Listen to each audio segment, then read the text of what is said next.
Now, here's a figure to muse on, 250 million. That's how many records Cliff Richard has sold in his career. It's become fashionable to dismiss him as the squeaky clean Christian favoured by the Queen. But do so at your peril, because there is another side, a rich history and surprising twist to this evergreen bachelor boy. Ross Coulthar joined him at his Portuguese villa. So, Cliff, you've been dubbed the Peter Pan of pop. Oh, okay. You're coming into your 72nd year. Thank you. This year, and might I say, you're looking ridiculously youthful. Well, thank you. I think it's a lot of luck, involved in that. But I now consider myself more like the Rip Van Winkle of rock, rather than the Peter Pan. Peter Pan is really hard to live up to, because nobody can still look 18, not at my age anyway. You took off in a way that I think is very rare even these days. The extent to which you were selling records is extraordinary. You were selling 80,000 records a day. I know people ask me, would I like to have been born now and compete now? And I would say, no, please. We have been through the heyday of rock and roll. It was when it was a multi-billion-dollar industry. It's not that anymore. When we, the Shadows and I, were selling our millions, we were selling them with Tom Jones, with the Beatles, with Elvis, with Little Richard, Buddy Holly. There were hundreds of us. When you left India to come to the United Kingdom, one of the things that I think defines you is the poverty that you found yourself and your family in when you arrived. Is it true that when you and your mum were in a small room together as a family, she'd wear your shoes at night when she went and worked night shift, and you'd wear the same pair of shoes to school because you couldn't afford them? They were like boots. And yeah, because we came from India where we were quite well off. But my father sold everything to get us on a boat. Home Rule had come in 1947, and after a year he felt, okay, there were dangerous areas in India, and we were perhaps living near them. We were living near Calcutta. We could hear shooting down the road most nights. Quite wisely, he said, let's get out of here. Now, I have to tell you this now. My father wanted to go to Australia. Why and didn't you go? I thought, oh, why didn't we go to Australia? But my mother said that if you want to go to Australia, you can. But I'm going with the children back to Blighty. Well, my dad, quite rightly, said, no, I'm coming with you. What were your dreams? Well, the dream was there from the time I was at school, that when I first heard Elvis, it was life-changing. My friends and I were strolling through the town that was very near to where I went to school, and this guy pulled up in a very fantastic-looking car. I discovered now it was an old Citroen. In fact, the Citroen kind of had like a bubble shape, looked like something that came out of space.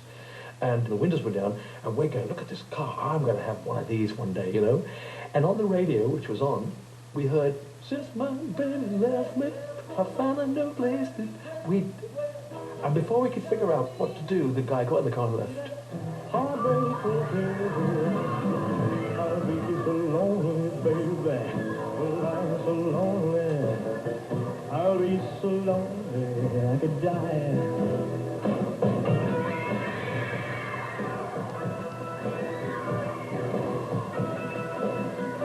Had there been no Elvis, there would be no Cliff Richard. I don't even think there'd have been the Beatles. There'd have been somebody else, but perhaps not us. I love the descriptions in the early days, though. You were accused of a form of indecent, short-sighted vulgarity. Hang your head in shame, simply.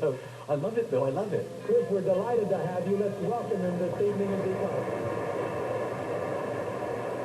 One of the things that defines Sir Cliff Richard is you are clean living, God-fearing, squeaky clean.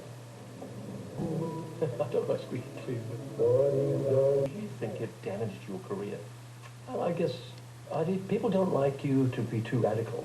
And when I think about it, really, when I think about what's happened to rock and roll since our first days, it ends up, they left me really the most radical one. I'm the only one that didn't drug myself to death. I did not go and damage hotel rooms. I didn't pour marmalade and honey over the front seat of the jumbo jet first-class cabin. And in a way, to me, that makes me, I'm the radical one. I have dared not to do what others have done. And I think, in a way, I accept it now as a compliment. I'm never going to make ugly music. I'm never going to be controversial, except I can make a record like Millennium Prayer. It has a controversy all its own, and all it was a prayer the future millennium might be good and kind to us, that if there is a God, that he would feed us, clothe us, help us be forgiving. Excuse me, if that's vanilla, I love it. So what drew you to Portugal? Well, I mean, I like the fact that when I first came here in 1961, it felt like a third world country with mod cons. Yeah.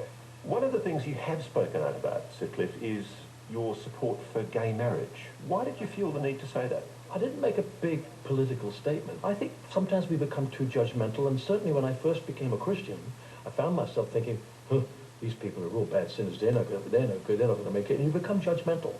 Now, I look at people now, and, you know, who doesn't have gay friends? I know gay couples, one couple, two men who have been together for 50 years. I mean, that's longer than some marriages.